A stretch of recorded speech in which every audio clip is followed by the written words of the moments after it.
Bueno, nuevamente les doy la más cordial de la bienvenida a a esta sesión síncrona del día de hoy, sábado 20 de julio.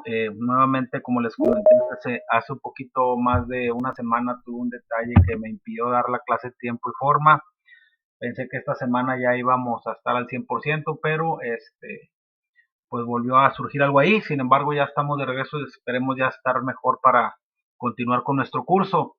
El día de hoy, obviamente discúlpenme si no les enciendo la cámara por un tema aquí de cómo estoy dando la clase. Sin embargo, el día de hoy vamos a continuar y vamos a ver nuestra lección número 2 de lo que viene siendo esta unidad número 3 de aprendizaje. Sí me escuchan bien, ¿verdad?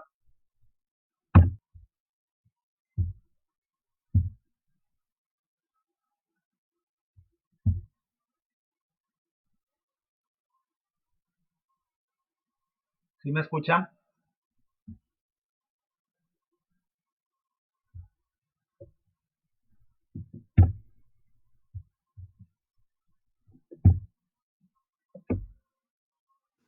Por favor, si alguien me puede... Se escucha un poco como entrecortado. Ok, ok. Ahí ya me escucharon mejor. Yo sí. Ok, gracias, muy amable. Reitero una disculpa, estoy aquí en un lugar donde no puedo tener el acceso que normalmente tengo a a la línea de internet, pero bueno, vamos a tratar de solventar la clase del día de hoy. Como les comentaba, para el día de hoy vamos a tener nuestra lección número 2 de lo que viene siendo nuestro curso de introducción a la contabilidad. El día de hoy vamos a ver un tema muy puntual que habla de la convergencia o de dos puntos básicos, más que nada de lo que viene siendo la rama contable. Uno de esos puntos es el tema de la microcontabilidad, lo que conocemos como contabilidad privada, y el otro es el tema de la macrocontabilidad y cómo ha ido evolucionando y cómo convergen estos dos puntos y cómo se trata de armonizar esta, estos dos conceptos contables que tenemos dentro del marco económico. Hay que entender que cuando hablamos, ahorita lo vamos a ir desglosando poco a poco de acuerdo al ensayo que por ahí nos están proponiendo en la universidad. Hay que entender que la contabilidad, como ya lo hemos dicho en varias ocasiones y en varias sesiones, es una disciplina que nos ayuda a registrar, controlar todas las operaciones contables y financieras dentro de un negocio. El fin de la microcontabilidad, si lo vemos desde un punto de vista económico, es entender qué factores afectan los diferentes rubros que afectan, que van enfocados al capital contable de la empresa, como son los activos, los pasivos, los ingresos, los costos y los gastos. Pero ya cuando hablamos de macrocontabilidad ya estamos hablando de inclusive factores económicos que en teoría debieran tener un match o una convergencia para llegar a un mismo objetivo. Obviamente difieren un poquito porque la macrocontabilidad, como lo vamos a mencionar ahorita, tiene un enfoque un poquito más direccionado, sobre todo en la actualidad, a la parte social y a la parte ambiental, que ya mencionamos en la clase pasada, cuando hemos visto ahí el tema de empresas socialmente responsables, son aquellas empresas que aparte de buscar un lucro, que es el objetivo principal de las empresas privadas, pues también buscan tener un impacto con la sociedad, como el generar empleos, como en un momento dado tener este desarrollo de la sociedad, no necesariamente. Yo te encargué de sumar por eso. Si alguien tiene algún comentario, Florencia, adelante.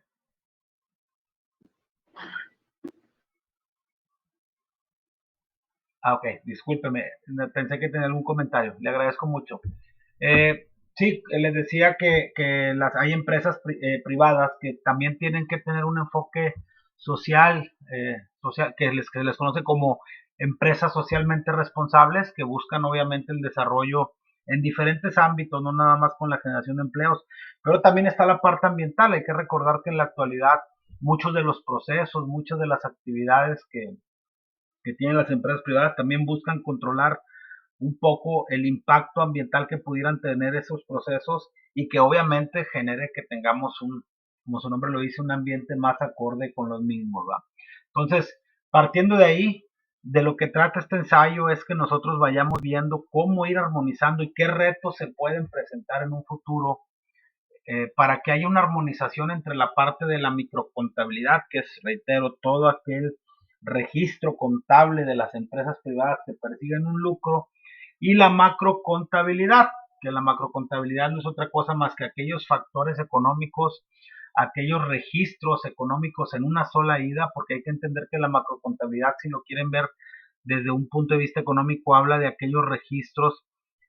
No quisiera buscarle palabras tan rebuscadas al ensayo, lo estoy tratando de hacer un poquito en términos más digeribles.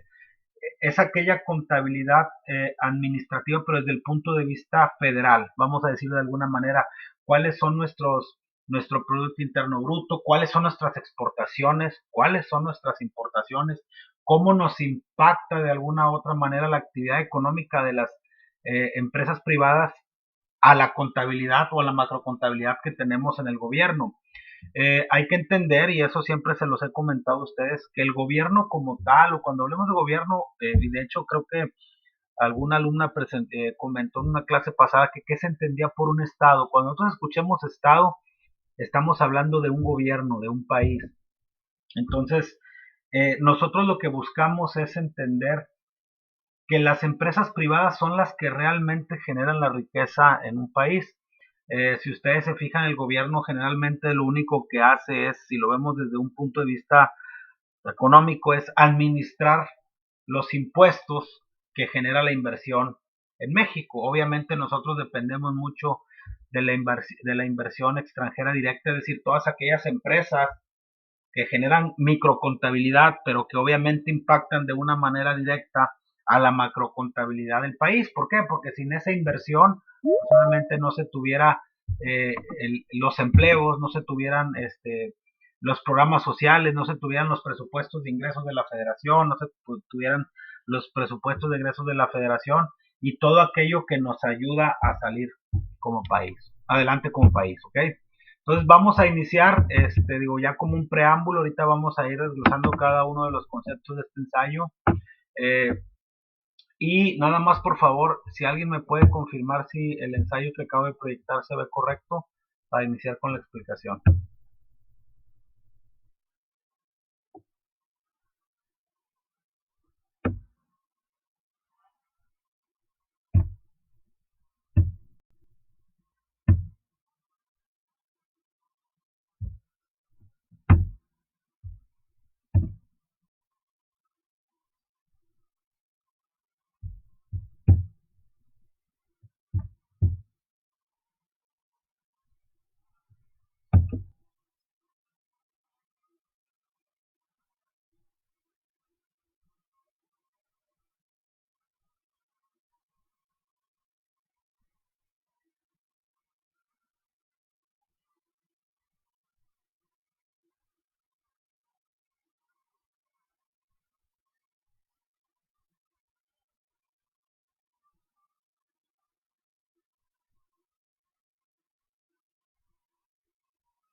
Sí, si alguien me puede confirmar si se ve la presentación.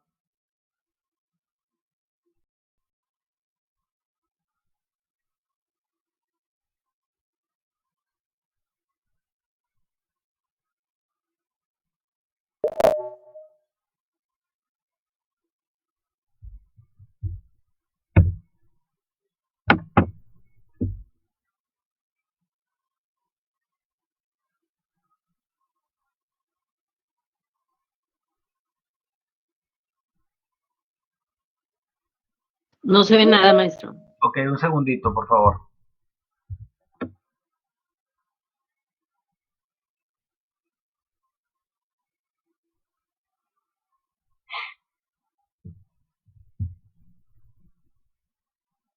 Ya se ve.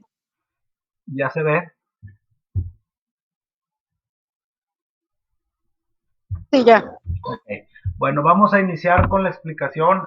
Por ahí este ensayo nos lo está proponiendo la Universidad Ciudadana para que nosotros hagamos un match, hagamos una convergencia y deduzcamos de manera directa como medida de desarrollo personal, cómo la parte de cómo pudieran converger, o sea, cómo pudieran llegar a un mismo punto de acuerdo la microcontabilidad y la macrocontabilidad. Obviamente, en el entendido de que cada una de las dos disciplinas, por decirlo de alguna manera, tienen objetivos diferentes. Ya lo mencionamos ahorita al principio, cuando hablamos de una microcontabilidad es aquella que nos enfoca la parte patrimonial de la inversión que tenga cada una de las empresas o de la inversión privada, y la macrocontabilidad va enfocada un poquito más a la parte de la administración del recurso económico de un estado o de un país.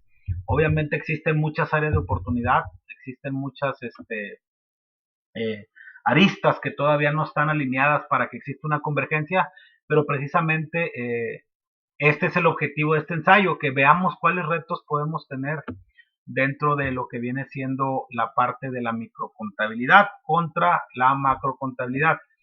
Eh, aquí, como lo dice la literatura, es un trabajo o este ensayo, eh, se trata de analizar, como ya lo mencionamos, un posible escenario futuro en la que se logre ese match, esa convergencia entre lo que conocemos actualmente como microcontabilidad y macrocontabilidad.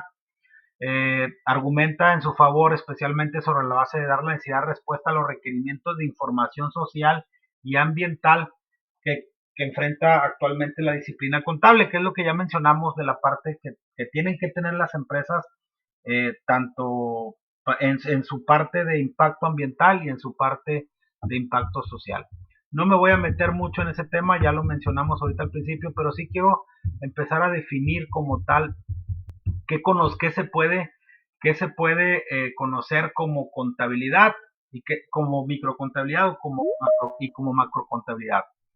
Y aquí hace una introducción y aquí también lo hace siempre los ensayos lo hacen a manera de comparación desde un punto de vista de desarrollo de una disciplina. Nos dice aquí que desde que los físicos reconocieron la importancia del trabajo de Maxwell en la unificación del fenómeno eléctrico con el del magnetismo, generando una teoría única para el estudio del electromagnetismo, todos los científicos han pues, obviamente aceptado las ventajas de construir teorías válidas para contener enfoques más amplios sin perder por ello las características diferenciales de cada campo en particular. ¿Qué quiere decir esto? Que así como ha habido estudios, ha habido desarrollos, en el caso de los físicos, caso de los químicos, caso de los biólogos, también en la materia contable es necesario tener una especialidad. Obviamente que cada uno de los sectores, de los segmentos que afecte tanto la micro como la macrocontabilidad, estén unificados, es decir, que a todos nos sirva la información y que en paralelo, en conjunto, todos tengamos esa base de datos, por decirlo de alguna manera, que nos sirva para cada uno de los usos que se le pueda dar a cada una de las disciplinas. ¿Ok? ¿Qué nos dice? Que el objetivo central de este ensayo será analizar los avances observados en este proceso en la doctrina o en el desarrollo contable de la última década, señalando en perspectiva las posibilidades y límites para un proceso de convergencia entre las distintas ramas del ramo contable. Distintos elementos a lo largo de este trabajo permiten vislumbrar la posibilidad de una convergencia gradual, o sea que poco a poco entre lo tradicionalmente conocidos segmentos de la micro y macro contabilidad. En este último, permítame tantito. En los últimos 5 años en este camino, todos los campos de la contabilidad han dado pasos hacia una armonización posible a partir de las adecuaciones en sus reglas de medición y exposición conjuntamente con los casi increíbles avances de la tecnología de información y comunicaciones en la captación y procesamiento de datos. ¿Qué quiere decir esto? Que obviamente se han hecho avances entre estas dos ramas. El uso de la tecnología, como ya lo vimos en la clase pasada, ha jugado un rol fundamental en el desarrollo de esta armonización. Obviamente, reitero, todavía no estamos alineados al 100%. yo desde mi punto de vista, con esto ya dar un punto final respecto a este tema, considero que todavía hay muchos avances que hacer. De entrada, el marco tributario, el marco contable, todavía existen muchas áreas de oportunidad, sobre todo en la parte privada, porque no toda la gente o no todas las empresas pudieran tener un acceso a una información como tal, pero sí se pudieran distinguir en un momento dado qué reglas podemos llevar a cabo para armonizar contablemente los dos factores, tanto de la micro como de la macrocontabilidad. Dice que más allá de la tradicional división en segmentos de la disciplina contable, el desafío pues es encontrar caminos comunes entre ellos para hacer frente a la importante función que tiene la contabilidad, y que ya mencionamos y hemos dicho en varias ocasiones que la función principal tanto de la micro como de la macro contabilidad es proveer de información económica confiable y pertinente a quienes tienen que tomar decisiones para cualquier nivel de agregación dentro de un enfoque sistémico. ¿Qué quiere decir esto? Imagínense que no existiera una macrocontabilidad. ¿Cómo mediríamos esos factores económicos en un país para poder decir, ok, cómo estamos creciendo en comparación con otros países? ¿Cuáles son las áreas de oportunidad que tenemos? Si enfrentamos esos dos segmentos, volviendo, microcontabilidad, pues nosotros analizamos información en base a los estados financieros básicos, en base a los flujos de efectivo, en base a los saldos de las cuentas, en base a la información que también ofrecen los factores macroeconómicos, como en el caso de los mercados. Si nosotros tenemos dentro de nuestra empresa un mercado, si nos dedicamos a determinado segmento y obviamente de acuerdo a los indicadores económicos, ese segmento está teniendo una baja demanda o está teniendo, pues obviamente al tener baja demanda tenemos que ofertar más para poder hacer frente a esos compromisos y sobre todo para subsistir. Hay que entender que en el libre mercado, en la libre competencia, pues estamos regidos por los precios, ¿va? En el caso de la macrocontabilidad, imagínense cómo tomarían decisiones las personas que se encargan de revisar toda esa información si no tuviéramos todos esos registros contables dentro de un sistema. Cómo estamos creciendo como país, cuáles son las áreas de producción, de comercio, si la agricultura, la ganadería. ¿Cómo podríamos saber, si lo vemos ahora sí que desde un enfoque, reitero, más macroeconómico, si tenemos un saldo positivo dentro de nuestro saldo comercial? Cuando nosotros hablamos de saldo comercial dentro de términos macroeconómicos, tenemos balanzas comerciales positivas y balanzas comerciales negativas. ¿Qué quiere decir esto? Si yo exporto más de lo que importo, es decir, lo que yo saco al extranjero contra lo que ingreso al país, tengo una balanza comercial positiva. ¿Qué significa? Que puedo llegar a ser autosuficiente. Caso contrario, si yo tengo más importaciones, es decir, para yo poder subsistir y cumplir con los diferentes compromisos, tanto de alimentación, de suministro de servicios, etcétera, importo más cosas de las que exporto, tengo una balanza comercial negativa, y ahí eso sería un indicador que nos dijera que estamos haciendo algo mal como país, pero obviamente esos son indicadores, son teorías, son información que nos da la macrocontabilidad, ¿ok?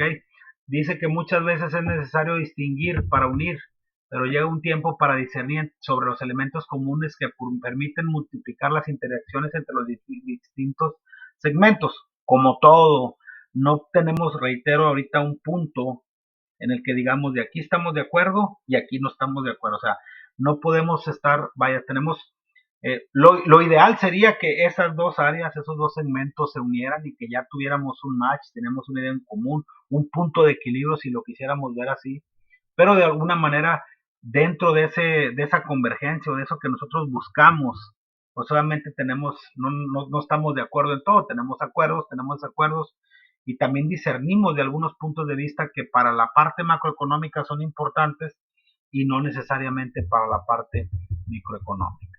¿Ok? Ahora sí, vámonos de lleno a lo que viene siendo la parte de las definiciones. Digo, ya lo mencionamos, pero vamos a mencionar cómo convergen las ramas contables y cuáles son las ramas que convergen dentro de la parte contable. Dice que en un intento de resumen es posible señalar que las ramas más desarrolladas de la disciplina contable por estas tendencias son la tradicional, que ya conocemos como la microcontabilidad de las empresas, que son que vienen de raíces muy antiguas, que inclusive por ahí ya tuvimos una actividad formativa respecto a ese tema. Vienen con raíces de muchos años, inclusive se hizo una línea de tiempo de cómo ha ido evolucionando la contabilidad a través de los años. Y obviamente esa contabilidad tiene un sistema de registro sobre la base de la partida doble, una causa, un efecto, y el criterio de lo devengado. Aquí es bien importante que conozcamos el criterio o el concepto de lo devengado. Cuando nosotros hablamos de devengado, vamos a decir lo que ya es un compromiso.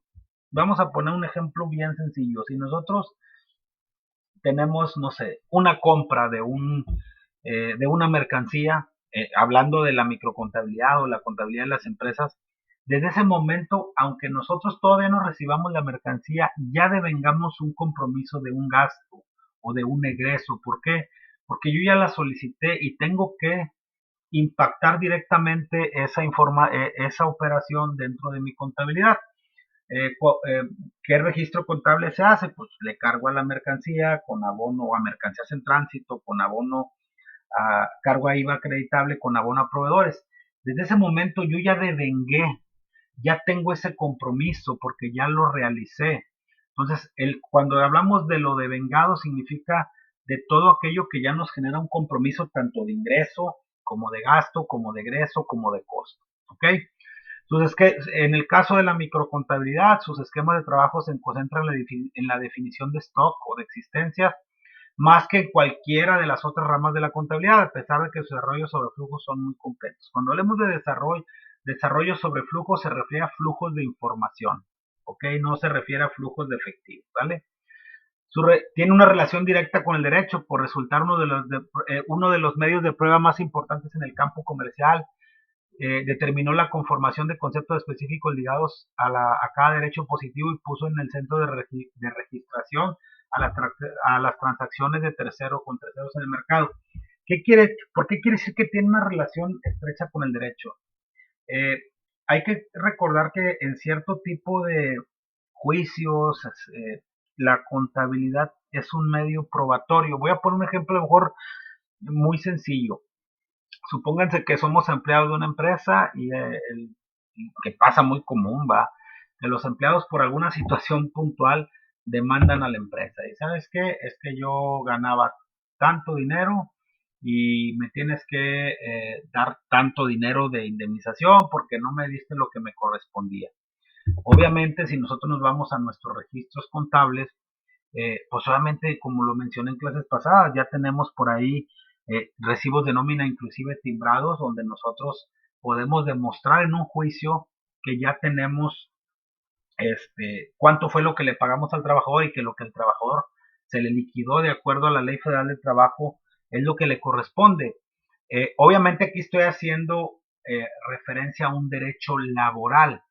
Sí, no, pero también existen derechos comerciales. Por ejemplo, si tengo un convenio para un suministro de una determinada línea de productos, dependiendo de lo que se dedique mi empresa, pues obviamente yo tengo que tomar en cuenta los registros de cuánto me costó vender ese producto por si el día de mañana llegamos a tener alguna demanda comercial, etcétera, etcétera. Entonces también sirve como un medio probatorio y obviamente su relación con el derecho está muy ligada por el tema de las transacciones que tengamos con terceros, ¿ok? Esta contabilidad a la que Weber considera característica del capitalismo, ya que busca una contabilidad racional del capital. Esto es muy sencillo si lo vemos desde el punto de vista contable. Recuerden que todas las empresas privadas o cuando hablemos de microcontabilidad estamos hablando de empresas que persiguen un lucro. Si vemos el sistema económico denominado capitalismo, es un sistema de libre competencia donde cada quien puede, obviamente dentro de un marco lícito, pues no vamos a dedicarnos a producir cosas ilícitas o que vayan fuera de la ley.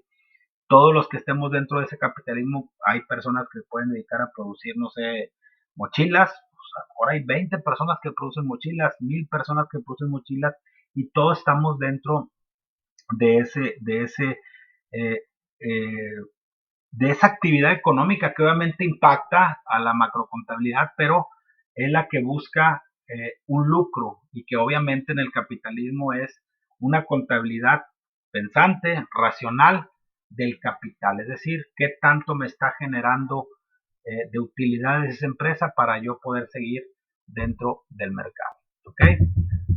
Después tenemos, digo, son temas muy, muy genéricos, pero importantes que tengamos que conocer. Tenemos después la microcontabilidad pública, con raíces casi bien antiguas como la privada, y obviamente esta microcontabilidad pública se centró en la búsqueda de una herramienta para el control esencialmente financiero de los recursos y gastos públicos. Eh, ¿Qué quiere decir esto? Hay que, y vuelvo a lo mismo, microcontabilidad pública se refiere a todo aquello que administra lo que nosotros, lo que ellos, los recursos públicos, ¿de dónde vienen? De nuestros impuestos. En el caso, inclusive, por ejemplo, en México, que aunque son compañías con un alto déficit de eficiencia, como en el caso de Petróleos Mexicanos, se supone que Petróleos Mexicanos, que es un recurso natural no renovable que tenemos aquí en México, nos debería estar generando ingresos o recursos, cosa que no sucede, son empresas que trabajan en rojo, pero realmente todos esos recursos pues vienen de la iniciativa privada y esos gastos que se efectúan, pues obviamente por eso se generó esa microcontabilidad para administrar la recaudación de impuestos, la recaudación de bienes del Estado y cómo se ha ejercido el presupuesto o los gastos de dichos ingresos, ¿ok? La centralidad de los flujos de efectivo determinó un esquema que se centraba en el criterio de lo percibido y la partida simple en sus registraciones o sus registros. ¿Qué quiere decir esto? Pues que no hay salida, todo es prácticamente el ingreso que tiene el gobierno, entendiendo que también esto, en un sentido, el gobierno sí tiene registros internos, pero obviamente es un sentido en una sola línea, es decir, todo lo que ingresa, no tenemos una causa que nos impacte en un capital como tal. El desarrollo lo complejo de las acciones públicas desde finales del siglo XIX obligaron a que los sistemas contables se transformen en verdaderos sistemas de información que tiendan a integrar el sistema presupuestario con el contable. Y esto es, a final de cuentas, el total del tema. Obviamente, hay formas que podamos entender cómo converger, valga la redundancia, ese sistema presupuestario con el contable. Obviamente es muy difícil porque el sistema presupuestario de la microcontabilidad pública contra el sistema de la microcontabilidad privada, pues es diferente, ¿no? Pero a final de cuentas, estamos llegando a una convergencia. Como les decía al principio, hay todavía mucho trabajo por hacer, pero va a llegar un momento en que tengamos eh, ahora sí que un punto de acuerdo entre entre ambas disciplinas.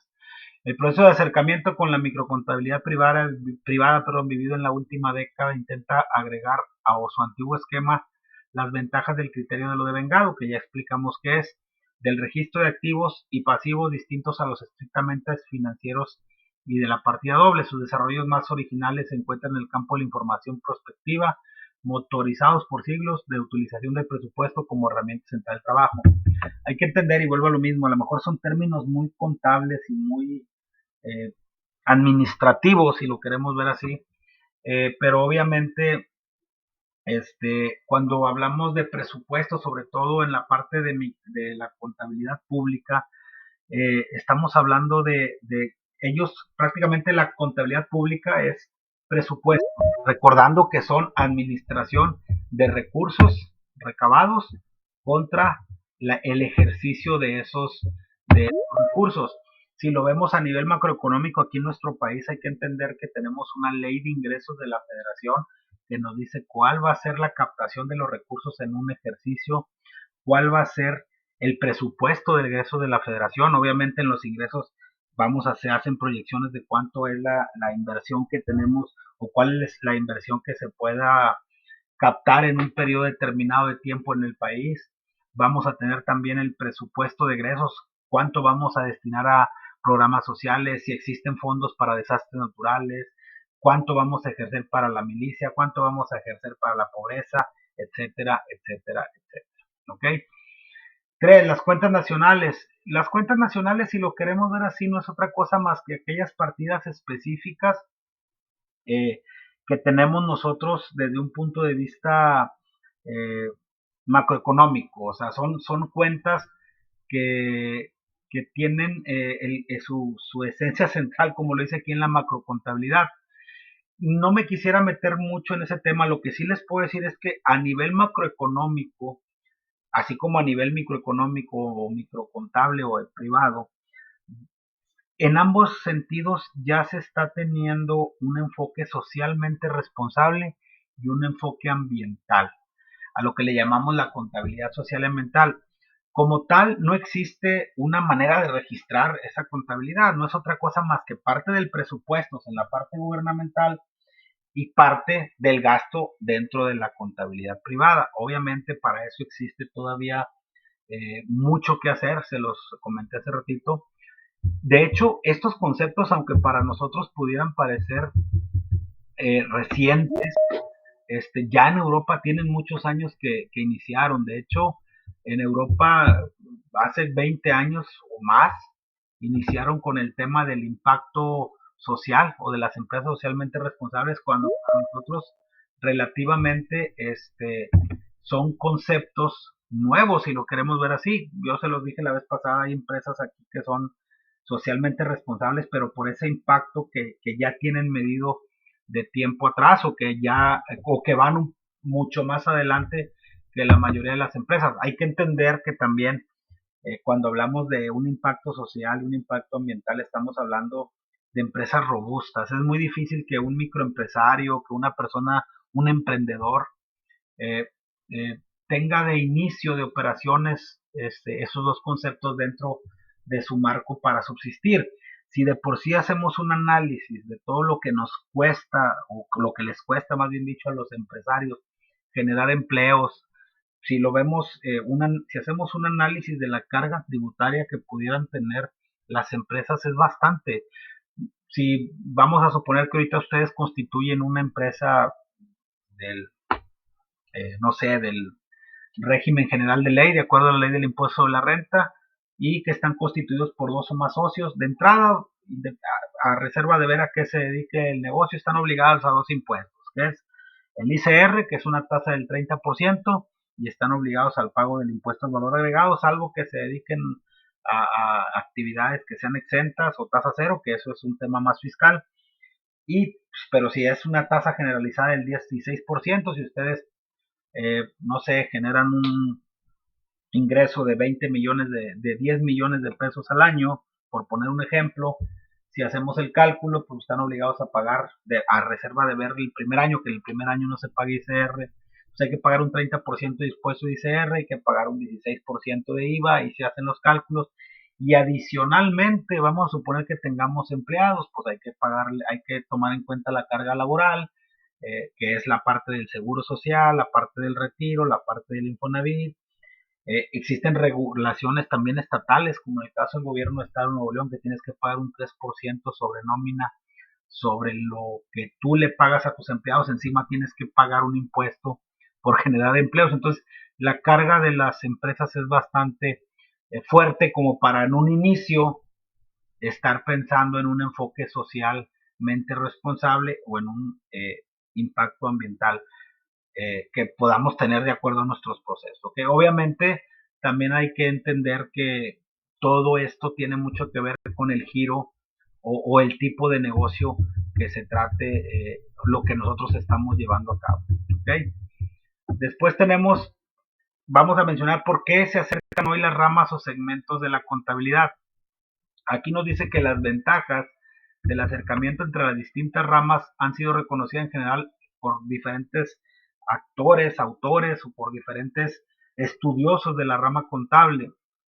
Resulta generalmente aceptado que la convergencia entre la macro y micro contabilidad, es decir, entre la información de la base estadística y contable, permite evitar confusiones entre los usuarios de sus reportes y la duplicación de esfuerzos. en el proceso de su confección. Estas ventajas tradicionalmente reconocidas se vieron reforzadas por factores coyunturales que permitieron los avances en este proceso de armonización en los esquemas de presentación y en las convenciones utilizadas para la medición de flujos y stocks. Aquí nos dice que de acuerdo a esto, pues parecía ser que los tiempos parecen maduros para la armonización, por un importante conjunto de razones entre las que podemos destacar las investigaciones económicas sobre las posibilidades de reconocimiento y valoración de las externalidades, el desarrollo de una conciencia que permite considerar los efectos económicos de la acción humana sobre el ambiente y la responsabilidad social de las organizaciones, la adopción por parte de los contadores de prácticas fundamentales compatibles con el sistema estadístico de la macrocontabilidad.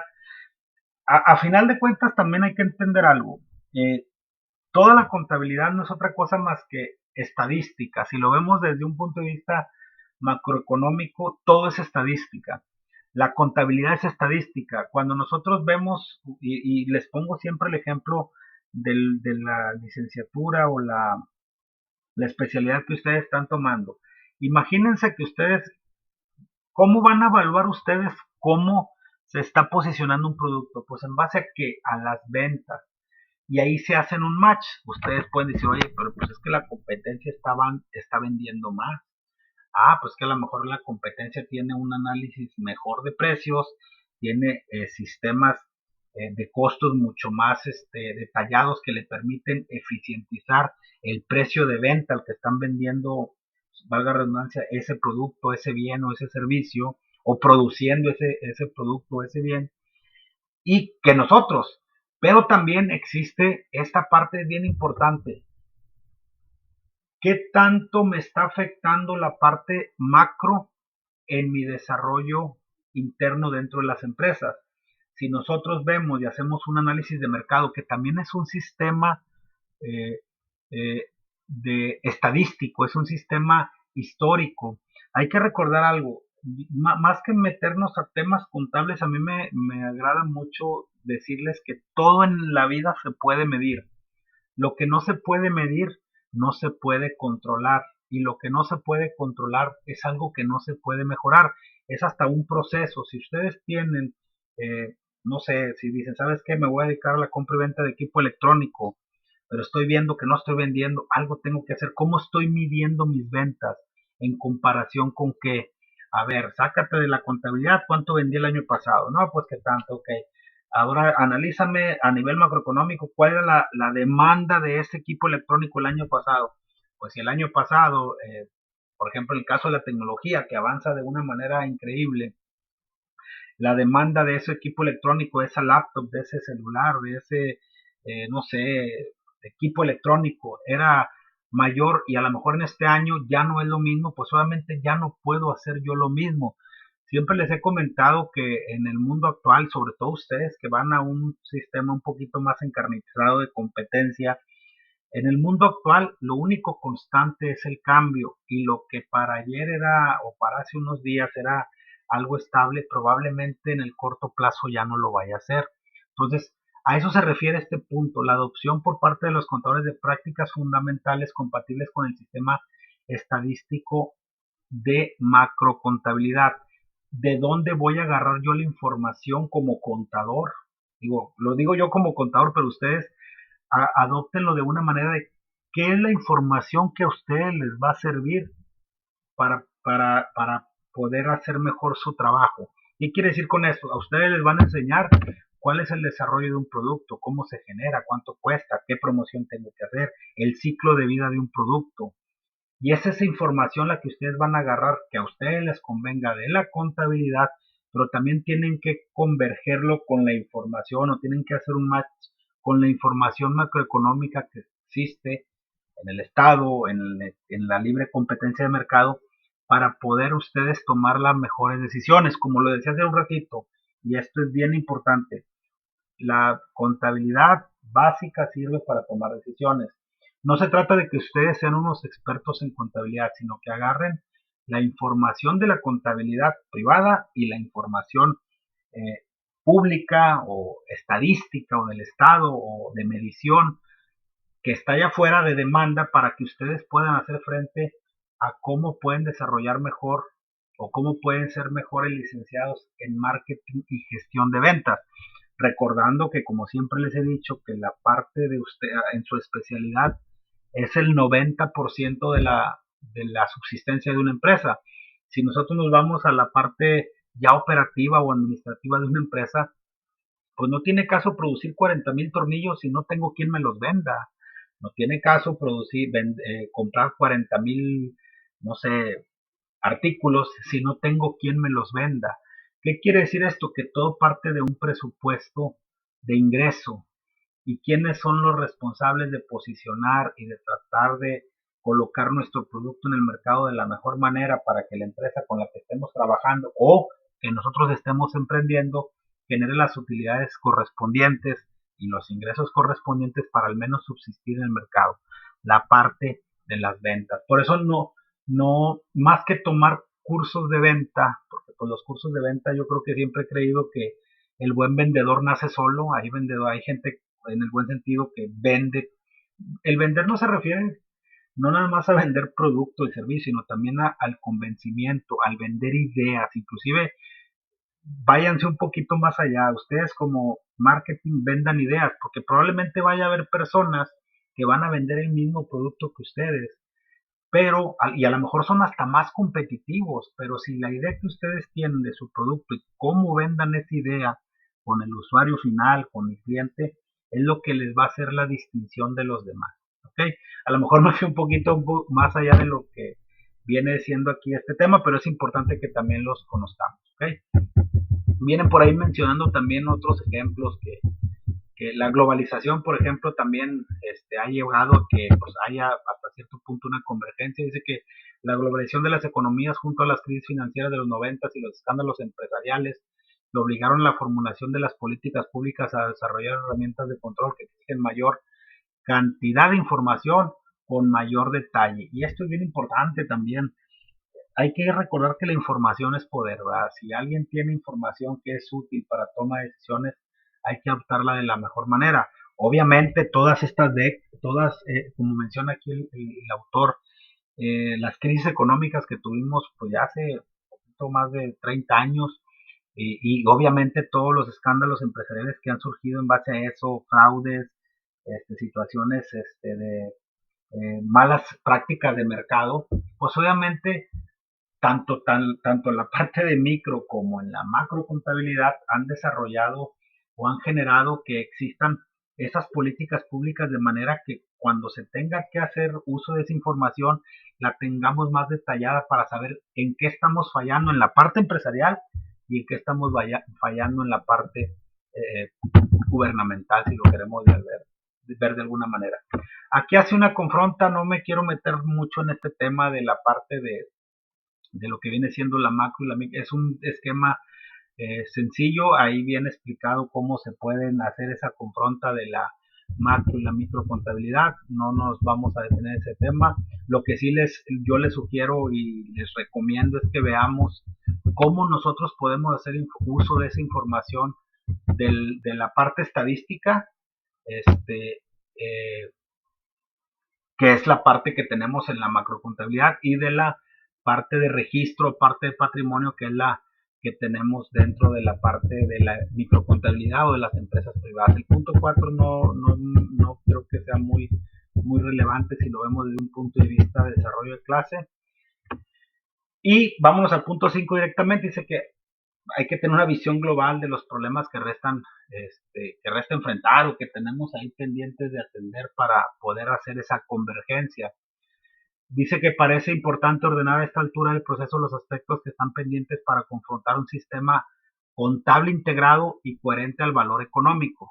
Vuelvo a lo mismo, sistema contable integrado al valor económico, al valor macroeconómico.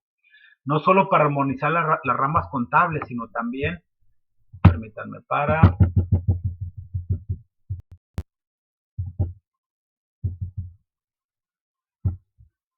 para que se puedan considerar elementos que hasta ahora no se pudieron o no se quisieron reflejar en un intento de sistematización de los problemas que consideramos centrales. Se acude a un viejo conocido de los economistas, que es Robinson Crusoe dice, el esquema contable está preparado para modelos tradicionales de relación entre personas, bienes, derechos y obligaciones. Esto ya lo vimos, bienes activos, bienes y derechos son activos, obligaciones son pasivos, deudas o compromisos. Se encuentra basado en el contenido de los conceptos de propiedad y valor económico, que ya lo dijimos que es para la iniciativa privada, netamente estos conceptos. Por lo que muchas veces el análisis que provienen dentro del propio sistema no nos permite ampliar estos enfoques. Se propone entonces al lector iniciar un proceso de análisis a partir de supuestos simples y sencillos, que al momento de complejizarlos se descubran los problemas que existen para lograr el objetivo de un reflejo contable cabal en todos los niveles. Supongamos a Robinson Crusoe intentando mantener un sistema contable en su isla, es un ejemplo que pone ahí, que obviamente pues pues ahora sí que es como una parodia, si lo queremos ver así. La micro y la macro contabilidad coinciden. Tampoco hay diferencias entre la microcontabilidad privada y pública. Robinson tiene los bienes naturales de su isla, más los bienes culturales que pudo salvar del naufragio del barco. Todos ellos conforman un activo inicial. No tendrá pasivo, ya que no existe otro sujeto a quien deberle, hablando de compromisos o deudas. Él se considera el único rey de su isla y todos los bienes son de su propiedad, en especial sentido que se puede dar la palabra en este caso. En otro contexto, todos los bienes culturales salvados del barco tendrían un valor en moneda, ya que tendrían un mercado para su venta. Ahora, en la isla, la moneda ya no es un bien que sirva como referencia, y el mercado no existe, o sea, ¿con quién vas a poder llevar a cabo actividad económica? Ya que no hay con quién realizar, aquí dice transar, pues realizar transacciones, ¿verdad? En la isla los bienes culturales no tienen un precio, al igual que normalmente sucede en nuestra realidad con muchos de los bienes naturales, que eso no le damos el valor correspondiente. Analiza Robinson si considerar dentro de su activo la madera de los árboles de la isla, dado que el bien se renovará siempre mucho más rápido que su posibilidad máxima de utilización, no le parece necesario reflejarlo en el sistema contable porque resulta un bien libre como la energía solar para nuestra sociedad. Reconoce al mismo tiempo que si tuviera un ejército de hombres con hachas, la madera dejaría de ser un bien libre y entonces habría que incluirla en los costos de su proceso de producción. No voy a ponerme a leer toda la parte de este segmento, que no es más que darnos un ejemplo de que si lo vemos desde un punto de vista macro, él tiene su contabilidad, Robinson Crusoe, pero él no tiene con quién realizar transacciones. No hay oferta y no hay demanda. Al no haber oferta y no hay demanda, pues no hay actividad económica. Vuelvo a lo mismo. Estamos en un sistema de libre mercado y obviamente al tener la necesidad, una sociedad de bienes y derechos, de bienes y servicios, perdón, pues existe esa competencia y obviamente aquí no tendría caso. ¿Por qué? Porque no tendría con quién realizar esas operaciones. ¿Qué quiero decir con esto? Que ahí sería muy fácil, o de acuerdo a lo que aquí comenta, tener una convergencia entre la micro y la macrocontabilidad. ¿Ok? Si lo vemos desde la microcontabilidad pública, pues no tendría a quién tributarle, no tendría quien nos regulara esa parte de las transacciones o de los presupuestos, porque no habría quien administrara, o sea, él prácticamente, como lo dice ahí, sería el rey de la isla y no tendría por qué tener o por qué tributar o por qué pagar impuestos, etcétera. Entonces, a manera de resumen, digo, el ensayo está está interesante, pero obviamente no me gustaría extenderme mucho en él. Aquí nada más dice que a modo de conclusión, la disciplina, ya mencionábamos al principio que obviamente hacíamos ahí una referencia que cuando hay leyes de la física, pues obviamente todo el mundo trata de alinearse esas leyes cuando ya están comprobadas, así como las leyes químicas, las leyes naturales de la biología. Dice, poco o casi nada une la disciplina contable con la física, pero la analogía esbozada al inicio de ese trabajo resulta pertinente. Existen marcadas diferencias entre una ciencia experimental que busca la unificación de sus teorías sobre la existencia de la materia y la energía y una disciplina que aún no tiene decidido su estatus epistemológico, pero el paralelo sigue siendo es factible. ¿Será posible consensuar un marco coherente para todas las ramas contables, así como la física busca una teoría del todo o del Big Bang que le llaman? Y si esto es así, ¿será útil o conveniente? Muchos autores consideran este, no solo que el objetivo es razonable, sino también que el proceso de su búsqueda permitirá descubrir nuevas preguntas y sus respuestas. Sin embargo, la discusión sigue abierta. Es importante entender que no es necesario conocer la respuesta a todas las preguntas para imaginarnos el resultado final.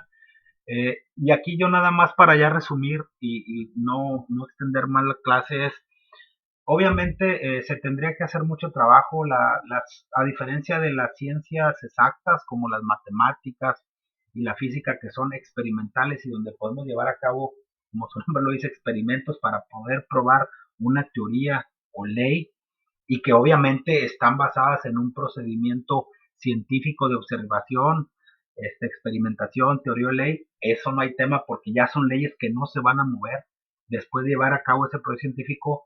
La contabilidad como tal no es un proceso científico y hay que entender que aunque podamos poner reglas, existen normas de auditoría que nos dicen cómo llevar a cabo los registros. Sin embargo, no tenemos la economía como tal, no es una ciencia exacta desde el punto de vista actuación. Sí podemos llevar a cabo mediciones de lo que vienen siendo el desarrollo de un país a través del Producto Interno Bruto, de nuestros balances comerciales, de nuestro posicionamiento. Podemos medirlos, sí los podemos medir. Sin embargo, existen factores humanos que nos impiden medirlo, o no medirlo, sino que nos pudieran sacar de una ecuación que la disciplina contable fuera exacta. Les voy a poner un ejemplo bien sencillo, ya para terminar. Hace algunos años existía una persona que trabajaba o no sé si trabaja todavía en la Bolsa de Valores de Nueva York, y esa persona desarrolló un algoritmo en el cual todas las personas que invertían en las empresas públicas que cotizan en la bolsa, invertían dinero y es lo que se le llama la especulación. Entonces yo digo, ¿sabes qué? Voy a comprar tantas acciones de Amazon, por poner un ejemplo. ¿Por qué? Porque yo sé que esas acciones van a subir y me va a generar dividendos y voy a obtener ingresos. Esta persona, no recuerdo ahorita el nombre, desarrolló un algoritmo de manera que él te garantizaba que cada que tú invirtieras en cierto tipo de acciones, siempre ibas a tener un ingreso o no ibas a perder. Hay que recordar que cuando alguien cotiza en bolsa, pues obviamente esa subida o bajada de precios dentro de las bolsas depende de muchos factores. Entonces fue tanto el auge que tuvo esta persona que todo, obviamente cobraba sus honorarios un poco elevados porque pues obviamente no iba a hacer el trabajo gratis, y estuvo así varios años o varios meses, no recuerdo, donde siempre la gente que invertía y que a él aconsejaba invertir siempre ganaba. Entonces obviamente pues estaba haciendo rico porque pues se daba de cuenta que tenía la lámpara de Aladino o podía ver el futuro y decía, tú inviertes aquí vas a ganar. ¿Qué es lo que pasa? Que después de un tiempo empezó a perder, sobre todo en acciones de petróleo. Y si mal no recuerdo ahí cuál fue, empezaron a desarrollar, porque después de haber tenido tanto éxito, después la gente que empezó a confiar en él, empezaron esas acciones a caer. El resultado, para no quitarles tanto tiempo, es que hay una variable que a veces nosotros, sobre todo en términos macroeconómicos, no podemos controlar y es el comportamiento humano. Hace ratito yo les mencionaba que cuando, por ejemplo, si ahorita está en tendencia un teléfono que tiene, no sé, determinadas características de píxeles, pero y luego, no sé, a lo mejor a la persona le gusta el teléfono, pero si mañana sale una versión retro de la que usaba su papá, pues ya cambió mi comportamiento humano y va a impactar directamente en el mercado porque ya no va a existir la demanda de ese producto que hasta ayer era válido y que ahora el comportamiento humano dice que quiere este otro. Imagínense todas las empresas que están viendo, analizando esa información estadística, que van a querer seguir produciendo eso, si no están alineados en un sistema de información contable y de información en general que permita decir cuáles son las tendencias del mercado, pues obviamente vamos a tener ese detalle. Entonces, a manera de resumen, existen muchas áreas de oportunidad. La ciencia contable o más bien dicho, la disciplina contable, no tenemos como tal una metodología todavía que nos permita armonizar con la parte macroeconómica, pero se están haciendo esfuerzos y la idea es que en un futuro esa información nos sirva a todos los competidores. Es un poquito complicado, sobre todo porque hay que entender que si lo quisiéramos alinear, pues obviamente cada empresa privada va a buscar su beneficio propio, ¿ok? Y pues bueno, eso sería todo respecto a la clase del día de hoy. No sé si alguien tenga algún comentario, alguna pregunta. Antes de continuar, nada más comentarles, ya esta semana se regularizan las clases y fue un tema personal ahí fuerte de salud que me impidió dar las dos clases en tiempo y forma.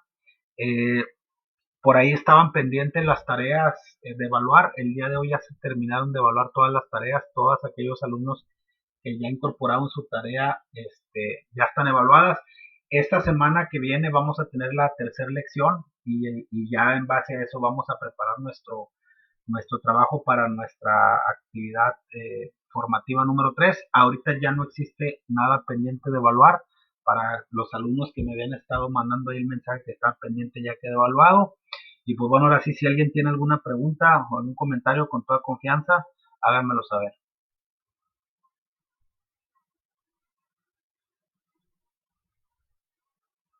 Maestro, referente a la actividad, Sí.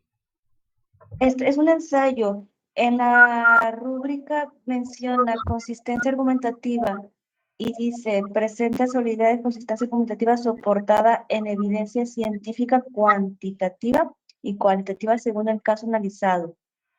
Sí, Eh, dígame. no, sí, es que me hace ruido lo del caso realizado. Pensé que íbamos a hacer un ensayo de cada de los puntos. Sí, pueden hacer un ensayo, pero ahí yo lo único que les pido es que dejen bien sustentado cuál es su referencia bibliográfica. Ustedes háganlo en base a los ensayos que estamos viendo. Sí, y me imagino que pues buscar otras fuentes, ¿verdad? Claro, definitivamente, pero obviamente si usted hace referencia en base a qué, con eso es más que suficiente. Ah, ok, muy bien. La vez pasada había mencionado que el punto del Estado se refería al país. Sí, al país. Sí, cuando hablemos de un estado, cuando dicen, oye, es que hay un golpe de estado, pues eso es un golpe de país. ¿Por qué? Porque hay un tema de alguna situación económica, algún tema de protestas, alguna parte política, algún tema económico que está haciendo que haya un golpe de estado. Es decir, estamos dañando. Cuando hablemos de golpe de estado es que es un daño a un país. Cuando hablemos de estado estamos hablando de un país. Ya desde el punto de vista macroeconómico y diplomático, Estado es un país. Y aquí en este punto del Estado, o sea, vamos a definir qué es el Estado. Sí, definitivamente, Sí. sí. Ok, gracias. Muy bien, le agradezco. ¿Alguien más? Y reitero, discúlpenme que no pueda abrir la cámara, pero no estoy en condiciones ahorita de abrirla. Esperemos el miércoles ya tenerla de manera correcta. Jessica, de Maestro, yo solamente como comentario, hay algunas grabaciones en las que se ven solamente nuestras participaciones, creo, y no se ve como la pantalla de lo que usted está proyectando. Ok. Sí, mire, realmente les comentaba yo al principio que para mí es mucho más fácil utilizar la plataforma de Meet. Sin embargo, nos pidieron que hiciéramos pruebas con la parte de, ¿cómo se llama? De Microsoft Teams a partir de este tetramestre. Estamos viendo con la universidad la manera porque en el Meet no pasa este tipo de cosas. Entiendo que me lo dice porque si alguien ve la grabación no está viendo la presentación, ¿va? Sí, por si alguien ve la grabación, Sí. no va a poder ver la presentación. Sí, no estoy de acuerdo. Estoy de acuerdo, es un tema que ya tenemos analizado, pero bueno, estamos trabajando en eso y esperemos, ahora sí que ver qué nos resuelven en la universidad respecto a ese tema. Pero sí está claro y lo tengo previsto. Gracias, maestro. Otra cosa, nada más para reiterar, el ensayo es para el 28, ¿verdad? Sí, para la próxima semana. Ok, gracias, muchas gracias. A usted para servirle. Les agradezco mucho. Si ya no hay algún otro tema, su participación, ofreciéndoles nuevamente una disculpa por estas 2 semanas. No es mi estilo ni es mi forma, pero ahí está, después ahí ya les explicaré con calma por qué fue. Nos vemos el próximo miércoles, que es 24 de julio, para continuar con la tercera lección de esta actividad formativa, y ahora sí ya dar los pormenores para lo que viene siendo la misma, que se vence el próximo 28 de julio, como mencionó por ahí la alumna. Les agradezco mucho su participación. Nos vemos el próximo miércoles en clases. Que estén muy bien y gracias por conectarse. Gracias, maestro. Gracias.